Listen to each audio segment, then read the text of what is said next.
Hey, Russell here, dog walking author with Augie. Back with a little bonus content today, because as I was leaving, I happened to see a post questioning what font you should write in. And my default answer is Times New Roman 12. Why do I say that? Because it kind of comes from the traditional publishing roots, where Times New Roman has kind of been the default industry standard.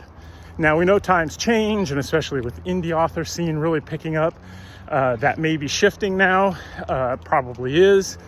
But still, if you're trying to traditionally publish and you're in the querying trenches, most often you're going to see agents and publishing houses require you to submit your manuscript in Times New Roman 12. Now, always check, that's important though, always check the querying requirements, because they will tell you exactly what they want. And if you're going to submit, you better follow exactly what they're looking for.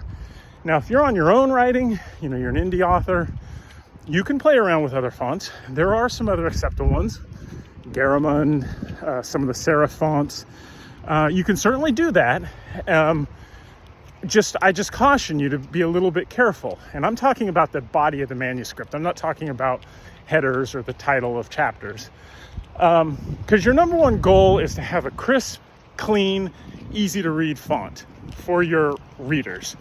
That's what you want. So the body of your narrative is not where you want to get cute playing around with some cool new font that you think looks great, but it may be a little hard to read or whatever. No. Readability, visibility, easy on the eyes, that's what you want for your readers. And that's what Times New Romans offers. Like I said, you could try other ones. I'm not the, police who's going to come after you for changing fonts. And there are other acceptable ones, like I said. Just be a little bit careful when you decide to do that so that you don't put a reader off because your book is hard to read. Anyway, that's my other tip for the day. Have a good one.